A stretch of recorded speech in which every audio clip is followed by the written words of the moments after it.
धन्य हुआ मैं सतगुरु पायो, सतगुरु मेरे राम मिलायो।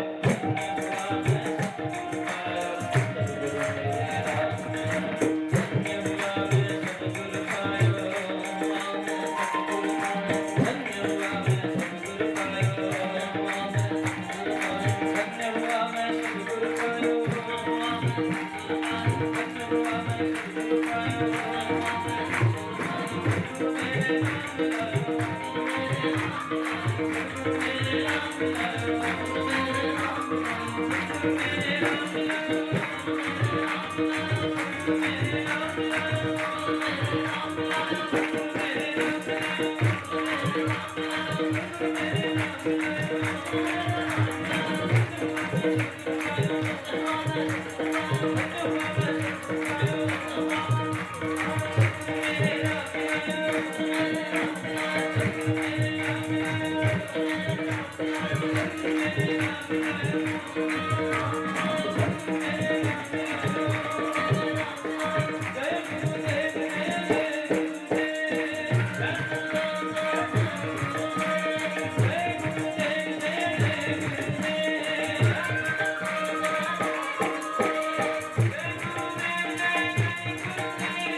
देवाधिदेव परत्पर परम ब्रह्म परम पिता परमात्मा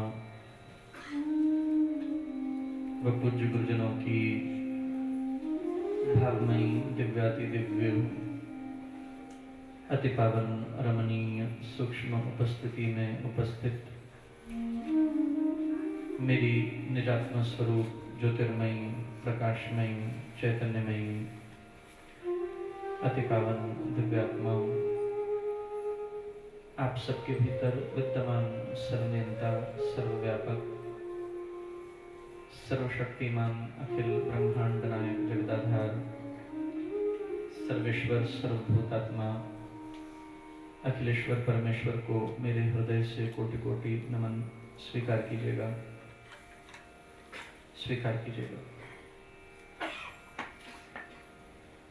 नव निर्माणाधीन श्री राम मंदिर की इस पुण्य भूमि पर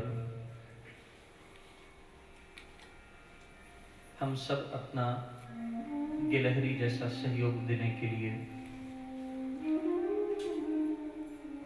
एकत्र हुए हैं।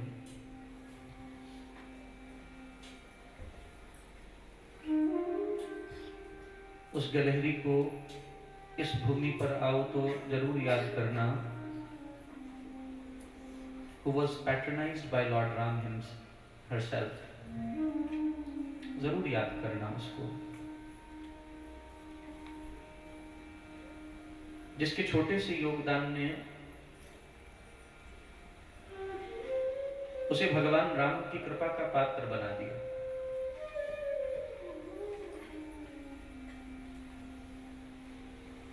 बंधुओं, एक जगह बहुत भीषण आग लगी हुई थी।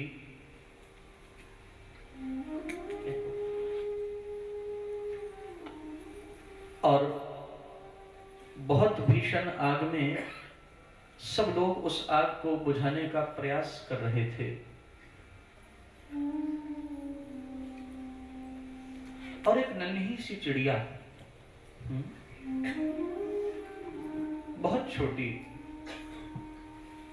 वो लाला कर अपनी चोंच में जल भर भर के उस आग पर डाल रही थी।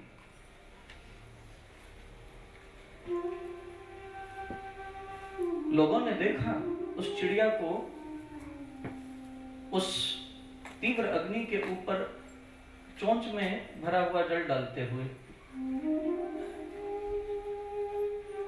एक संत भी देख रहे थे। अपने योग बल से उन्होंने उस चिड़िया से पूछा, यहां पर लोग इतना अपार जल डाल रहे हैं लेकिन ये अग्नि बुझ नहीं रही, तेरे इस नन्हे से प्रयास से क्या होगा? उस चिड़िया ने कहा, जब उसकी दरगाह में मैं जाऊंगी, ईश्वर के दर पर जब मैं पहुंचूंगी, तब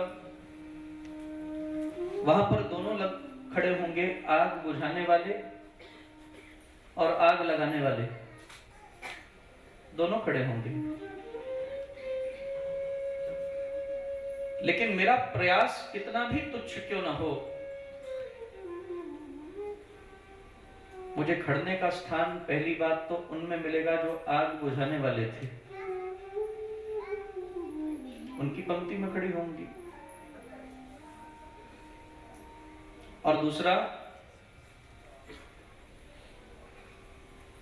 मैं जानती हूं कि मेरे इस प्रयास से कुछ भी हल होने वाला नहीं है,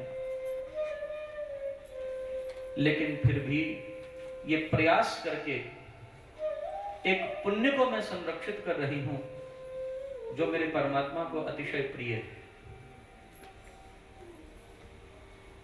इसलिए मैं बोल रहा हूं, इस मंदिर के निर्माणाधीन इस पुण्य कार्य में हम सब आए हैं। हमारे योगदान कितने ही तुच्छ क्यों ना हो, लेकिन जिसे रिकॉग्नाइज करना है उसको वो कर रहा है।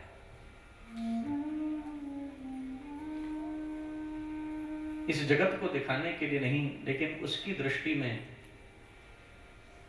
एक पुण्य की पंक्ति में खड़े होने के लिए ये छोटा सा प्रयास हम सबको करना चाहिए। और ये राम कथा आपके अंदर वो सत्क्रांति करने के लिए है। पाप करने से क्या हो रहा है जीव के साथ और पुण्य करने से क्या प्राप्त हो रहा है उसको, सतत मूल्यांकन है। कल चर्चा चल रही थी बंधुओं, गोस्वामी तुलसीदास जी महाराज विभीषण के माध्यम से रावण को कहते हैं, जो जीव सदगुरु के शरणागत हो जाता है, आज व्यास पूर्णिमा है,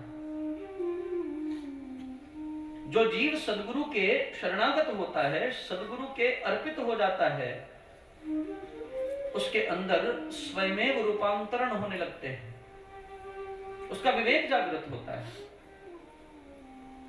उसकी बुद्धि फिर विकृत बुद्धि नहीं रहती, उसकी बुद्धि एक साधक की बुद्धि हो जाती है। और सदगुरु की शरण में हमें इसीलिए आना है कि हमें साधक बनना है। जीवन जीने की शैली क्या है, नाम कैसे जपा जाए, भक्ति की प्राप्ति कैसे हो, हमारा ईश्वर कैसे रिझेगा, उसे रिझाने के लिए क्या क्या नहीं करना पड़ता बंधु। शाह इनायत और बुल्ले शाह के विषय में सुना है आपने? बुल्ले शाह बहुत बड़े सूफी कवि हुए, शाह इनायत उनके सदगुरु थे। बात याद आ गई।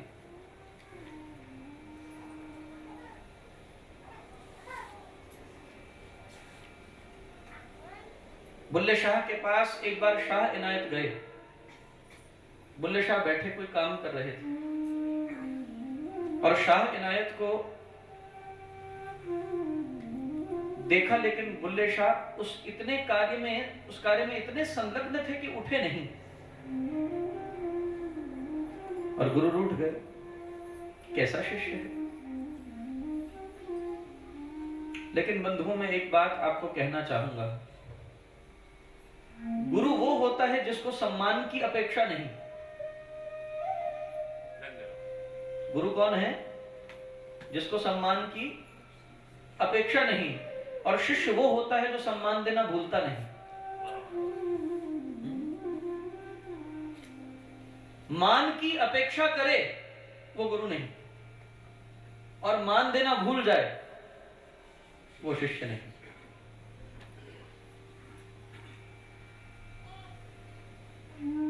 बड़ी विडंबना है ये। बहुत कम लोग इस बात को समझते हैं। सम्मान की अपेक्षा नहीं करता वो सदगुरु, और मान देना नहीं भूलता वो शिष्य। और यहां तो सौदा बड़ा ही टेढ़ा है। गुरु को मान की अपेक्षा है और शिष्य देना भूल गया है। मामला बड़ा टेढ़ा है। इनायत आए, देखा बुल्ला खड़ा नहीं हुआ, वापस लौट गए। बुल्ले शाह पीछे गए, शाह इनायत नहीं माने, चले गए। और जानते हो, बुल्ले शाह को पता चला कि शाह इनायत को नृत्य बड़ा अच्छा लगता है। एक नर्तकी के पास गए, नर्तकी के पास जाकर नृत्य सीखा, और नृत्य सीखकर नर्तकी का वेश बनाकर आकर शाह इनायत के घर के आगे नाचने लगे। शाह इनायत बड़े ध्यान से देख रहे थे, कौन नाच रहा है? ये तो बुल्ले शाह लगता है। शाह इनायत बोले, तू बुल्ला? बोले, नहीं, मैं बुल्ला नहीं, मैं पुल्ला। मैं बुल्ला नहीं, मैं पुल्ला। पंजाबी में पुल्ला कहते हैं भूलनहार। किस तरह से राजी किया। इसलिए कहते हैं, हरि रूठे गुरु ठाउर है, गुरु रूठे नहीं ठाउर। बड़ा पवित्र दिवस है आज। विभीषण एक परम साधक हैं। हनुमान जी महाराज स्वयं गुरु हैं। इससे बढ़िया गुरु कौन मिल सकता है? कभी कभी किसी के भाग्य की सराहना करने को हृदय होता है। कभी किसी गुरु के भाग्य की सराहना करने को हृदय होता है, कभी किसी शिष्य के भाग्य की सराहना करने को हृदय होता है। रामायण में सराहना करने को मन करता है विभीषण जी की। गुरु कौन है? हनुमान जी। और सराहना करने का मन करता है भागवत में सांदीपनी की। शिष्य कौन है? कृष्ण। भाग्य की सराहना करने को मन करता है अर्जुन की। गुरु कौन है? वसुदेव सुतम देवम कंसचानूरमर्दनम देवकी परमानंदम कृष्णम वंदे जगद्गुरुम। कौन गुरु मिले? विभीषण एक सधे हुए साधक हैं। और देखो, सधे हुए साधक का काम होता है सन्मति देना, बहस करना नहीं।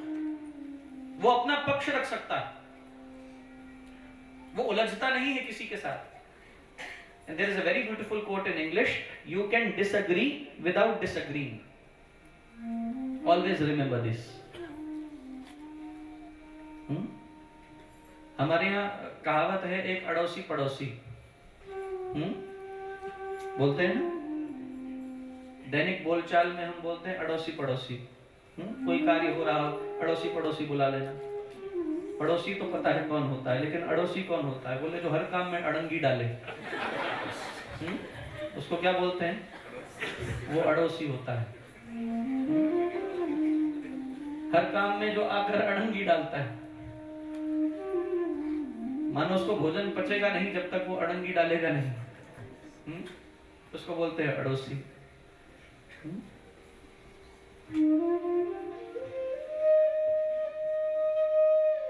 साधक अड़ोसी नहीं होता बंधुओं,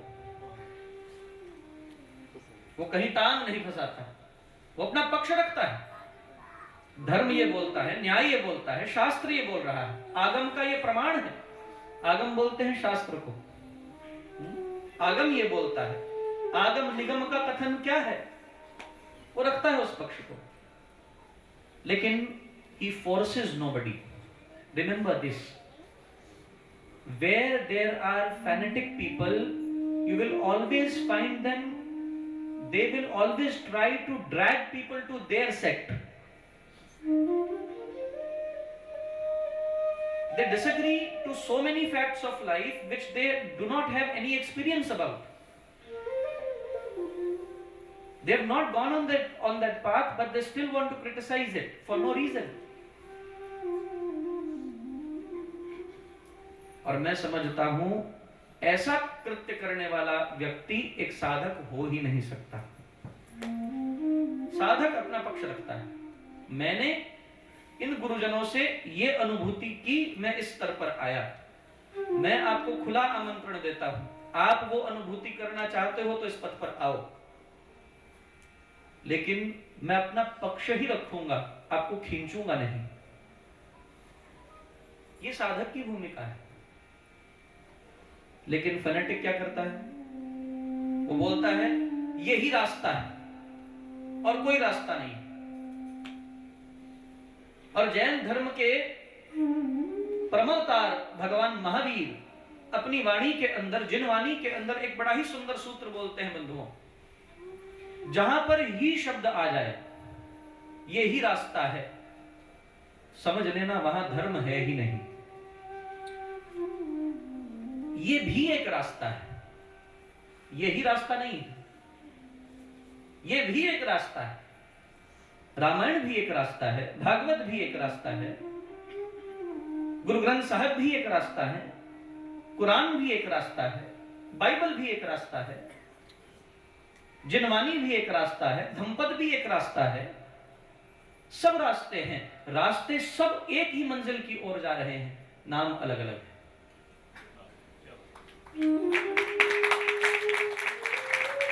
ये अनुभूति एक साधक की अनुभूति है। वो ये नहीं बोलता ये ही रास्ता है, रामायण से ही जाओगे, नहीं तो रामायण न पाई तो तुम जा ही नहीं सकते ना। ये साधक का किरदार नहीं। वो अपना पक्ष रख सकता है, फोर्स नहीं करेगा। लेकिन एक फैनेटिक फोर्स करता है। विभीषण जी ने रावण के पास जाकर कहा, रावण एक बार मेरा पक्ष सुन लो। कैसा अद्भुत है ये जीव, ये जीव ही परमात्मा की कृपा को पा सकता है। यही शरणागति का आधार भी है। बंधुओं, जाकर विभीषण ने जो कहा, एक बार गाने को मन कर रहा है, आइए एक बार गाने। जो आपन चाहे कल्याण, जो आपन चाहे कल्याण, सुजस सुमति सुभगति सुख नाना, सुजस सुमति शुभ गति शुभ नाना। सो पर नारी लीलार गोसाई, सो पर नारी लीलार गोसाई, तजऊ चौथ चंद्र की नाई, तजऊ चौथ चंद्र की नाई। हे रावण, बड़ा भाई पिता के समान होता है और छोटा भाई पुत्र के समान। वैदिक सनातन संस्कृति की एक मर्यादा। हे रावण, यदि कल्याण चाहता है तो एक काम कर, जो आपन चाहे कल्याण, सुजस सुमति शुभ गति सुख नाना। तुझे नाना सुख चाहिए तो एक काम कर, सुमति को जागृत कर। ये कुमति कहां से आ गई? पर नारी, जो लीलार है, कल आपसे कहा था, उस लीलार को विष समझना। लीलार समझते हो? परनारी लीलार गोसाई, जो मुख है परनारी का, उसमें विष रहता है, परनारी के चरणों में अमृत रहता है। कल आपको उदाहरण दिया था लक्ष्मण जी महाराज, उस अमृतत्व का पान किया है लक्ष्मण जी ने, उस अमृत को चखा है मां सीता के चरणों में, मुख देखा ही नहीं कभी। और गोस्वामी तुलसीदास जी कहते हैं, काम क्रोध मद लोभ सब नाथ नरक के पंथ, काम क्रोध मद लोभ सब नाथ नरक के पंथ, सब परिहरि रघुबीर भजहु भजहि जहि संत, सब परिहरि रघुबीर भजहु भजहि जहि संत। सियावर राम जय जय राम, मेरे प्रभु राम जय जय राम, मेरे मन तात राम नहीं नर भूपाला, तात राम नहीं नर भूपाला। क्या समझ रहा है तू राम? ये नर नहीं है, साक्षात नारायण है। हे भैया, एक मेरी विनती स्वीकार कर लीजिए, महिमा गाई, धन्य है ये साधन जो मोह के आगे और तीव्र होकर भजन करता है। धन्य है जी। रावण के सम्मुख राम महिमा गा, रावण को बर्दाश्त नहीं, न माल्यवंत को बर्दाश्त हुई, न रावण विभीषण को। माल्यवंत भी उठकर गया और विभीषण जी भी गए, लेकिन रावण को ये महिमा बर्दाश्त नहीं। क्या कहा है विभीषण जी ने, ये पंक्ति नहीं गाऊंगा तो मैं रात को सो नहीं पाऊंगा, इसलिए गाऊंगा। अपने सुख के लिए गा रहा हूं, आपको मिले या ना मिले वो राम जाने, अपने सुख के लिए अवश्य गाऊंगा। राम सिया राम जय जय राम, राम सिया राम जय जय राम, तात राम नहीं नर भूपाला, भुवनेश्वर काल मुक्कर काला, ब्रह्म अनामय अज भगवंता, व्यापक अजित अनादि अनंता। राम सिया राम जय राम, राम सिया राम जय राम। गोविंद धेनु देव हितकारी,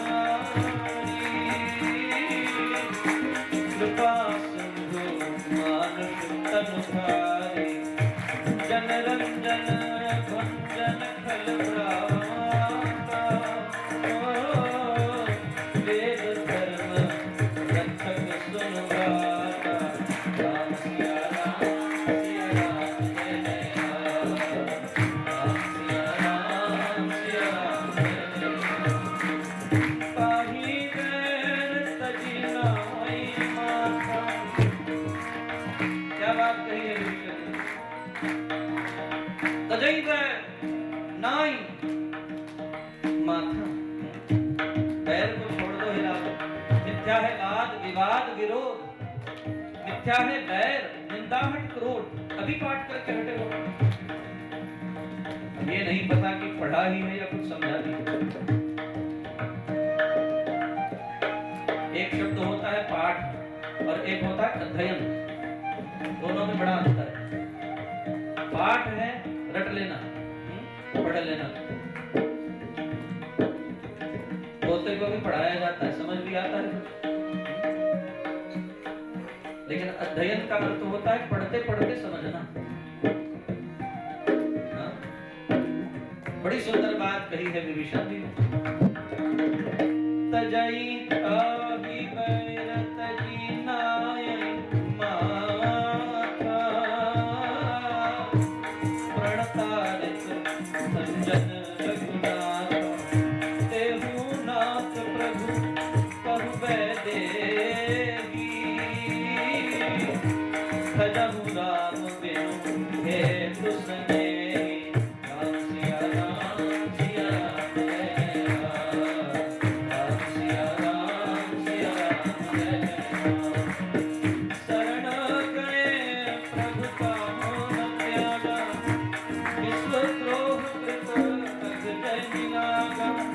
जासु नाम प्रयताप न सावन,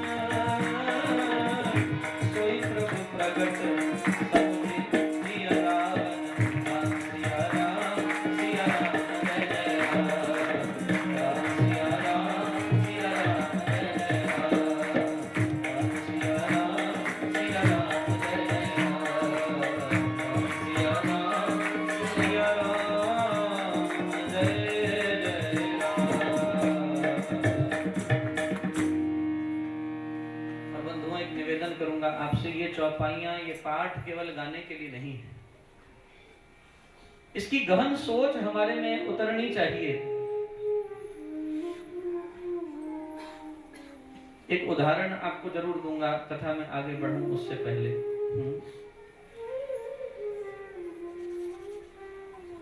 एक बहुत सुंदर ग्रामीण क्षेत्र था, गांव था एक, उसमें एक बड़ा घना जंगल था और बहुत पक्षी उसमें आकर विहार किया करते। बहुत सारे शुक तोते वहां आते और एक बहेलिया, बहेलिया समझते हैं, पक्षियों को पकड़ने वाले को बहेलिया बोलते हैं। उन्हें पकड़े और उन्हें पकड़कर फिर अपने आजीविका के लिए बेचकर अपनी उदर पूर्ति करे, उसको बहेलिया बोलते हैं। एक बहेलिया खूब सारे तोतों को नित्य पकड़ता और उन्हें बेचता। एक संत उस ग्रामीण क्षेत्र में आया करते। और संत कौन है, गोस्वामी जी ने उसकी भी व्याख्या की है। संत हृदय नवनीत समाना, कहा कविन पर कहे न जाना, निज परिताप द्रवहि नवनीता, पर दुख द्रवहि संत सुपुनीता। संत कौन है, कैसा हृदय है उसके पास? बोले नवनीत है, बिल्कुल ताजा मक्खन है। मक्खन को थोड़ी देर आप रख लें, उसमें खटास का अंश आ जाता है, उसकी मिठास खो जाती है।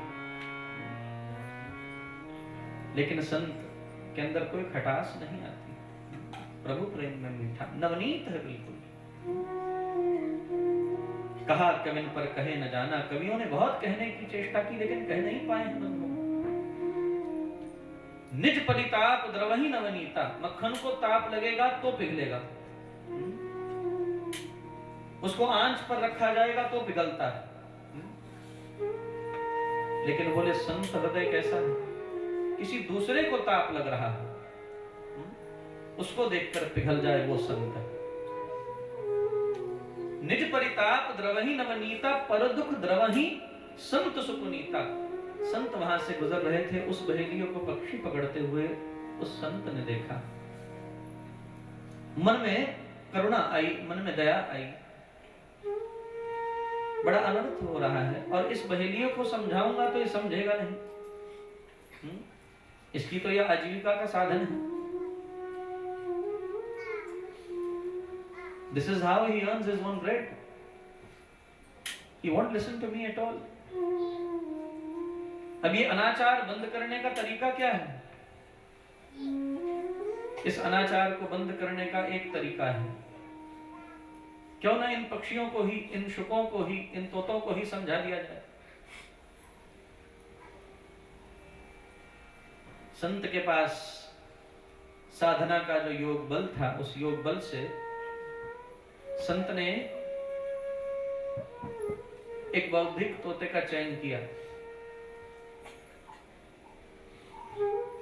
और उसको कहा, देखो मैं तुम्हें एक मंत्र देता हूं। मंत्र का अर्थ क्या होता है? मन्नात् त्रायते इति मंत्र। मनन करते करते जो त्राण कर दे, पार कर दे।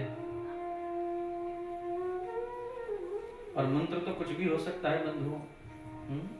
हम कभी कभी कथा सुनाया करते हैं, ये दिन भी बीत जाएंगे, ये महामंत्र है। जब जीवन में कष्ट की घड़ी आए, जब आप विपत्ति में हैं, जब आप दुख के दिनों को भोग रहे हैं, तो अपने आप को याद कराया करो, ये दिन भी, बोलो ना भैया, मुझे तो याद है, आप भी याद कर लो। ये दिन भी बीत जाएंगे, और वो दुख के दिन बीत जाएं और सुख की घड़ियां आ जाएं, तब इस मंत्र को भूलना नहीं, क्योंकि ये दिन भी बीत जाएंगे। समय कभी किसी व्यक्ति का स्थिर नहीं रहा, एक सा नहीं रहा। जिसको रटते रटते आपकी सोच समझ सुदृढ़ हो जाए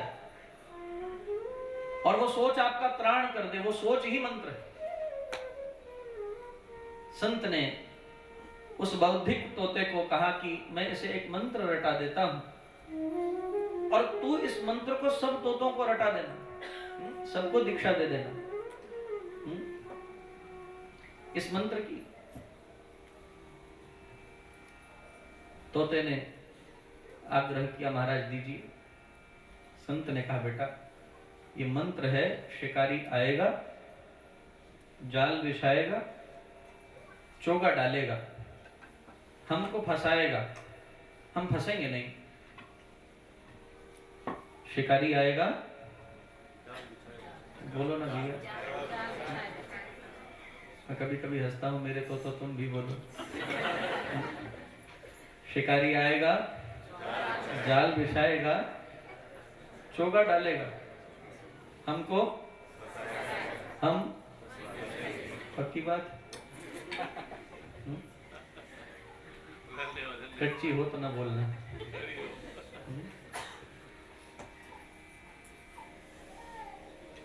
तोते ने कहा, महाराज चिंता मत करिए, हर तोता इसको रट लेगा। सुनिश्चित हो गया। तोते ने जाकर संत के आग्रह पर सभी तोतों को मंत्र रटा दिया। क्या मंत्र रटाया? शिकारी जाल, चोगा, हमको, हम, तो मैं भी हट गया। सब रट रहे हैं। डाल डाल बैठा तोता यही बोल रहा है, लगातार बोल रहा है, निरंतर बोल रहा है, अविराम बोल रहा है। शिकारी आएगा, जाल बिछाएगा। वाह, बड़े अच्छे हैं तोते। जाल बिछाएगा, चोगा डालेगा, हमको फंसाएगा, हम सब रट रहे। शिकारी आ गया और आकर क्या देखा, डाल डाल बैठा तोता बोल रहा, शिकारी आएगा, जाल बिछाएगा, चोगा डालेगा, हमको फंसाएगा, हम फंसेंगे। शिकारी ने सोचा आज तो बड़ा अनर्थ हो गया, जितने तोते हैं सभी ने दीक्षा ले ली है, सभी ने मंत्र रट लिया है। अब तो दाल गलने वाली नहीं, व्यर्थ हो गया आना। शिकारी सोचने लगा कोई तो ऐसा होगा जिसने मंत्र नहीं लिया होगा।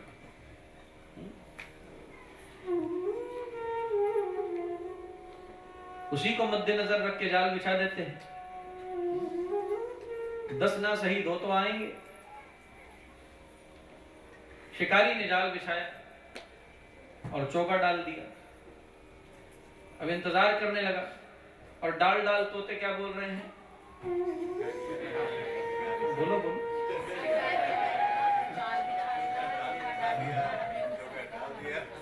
अच्छी बात, बढ़िया याद हो गया। सब रट रहे हैं, एक से एक तोता ऊंची आवाज करके रटता है। नए नए मुल्ले की नमाज बहुत ऊंची होती है। नया नया मुल्ला बना हो, बड़ी ऊंची आवाज निकालता है। मुल्ला जैसे जैसे पुराना होने लगता है तो चाबी भी ढीली हो जाती है। बहुत देखे हैं हमने। सब रट रहे थे और हुआ क्या, जब चोगा दिखा पेट खाली थे। मंत्र क्या करेगा?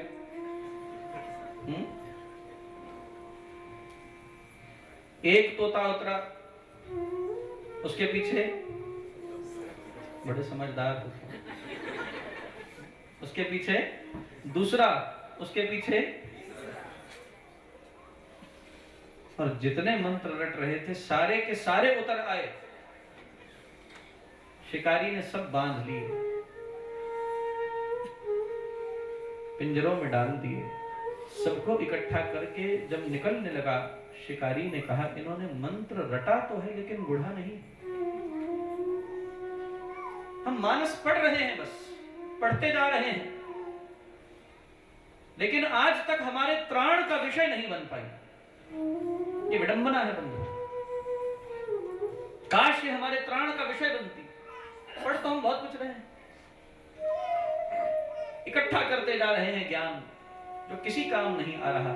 जानकारी का लाभ तब ही है जब आपके जीवन में उतर जाए। क्या बोल रहे हैं विभीषण जी महाराज? पढ़ता हूं तो रोंगटे खड़े हो जाते हैं। किसके आगे खड़े होकर बोल रहे हैं? जानते हैं इस बात को भली भांति, इसको ये बोलने का परिणाम क्या होगा? तात राम नहीं नर भूपाला, भुवनेश्वर कालहु कर काला। अरे रावण, किससे उलझ रहा है तू? तेरी मति को क्या हो गया? कौन तुझे ऐसी मति दे रहा? जा एक काम कर। क्या काम कर? अपना जाकर सिर भगवान राम के चरणों में टेक दे। तूने जो भी गलती की है वो इतने उदार है, तेरी गलती को माफ कर देंगे। इंद्र का पुत्र था जयंत, और कौवा बना इंद्र का पुत्र जयंत, और जाकर मां सीता के चरणों में चोंच मारी, रुधिर आ गया, खून आया। और भगवान राम ने क्या किया? एक सरकंडा, बाण नहीं, एक सरकंडा लेकर प्रत्यंचा पर चढ़ाकर छोड़ दिया। जयंत उड़ता जा रहा है, तिहुलोक उड़ा जयंत कौवे के रूप में, लेकिन उसका संरक्षण करने वाला उसे कोई दिखाई नहीं दिया।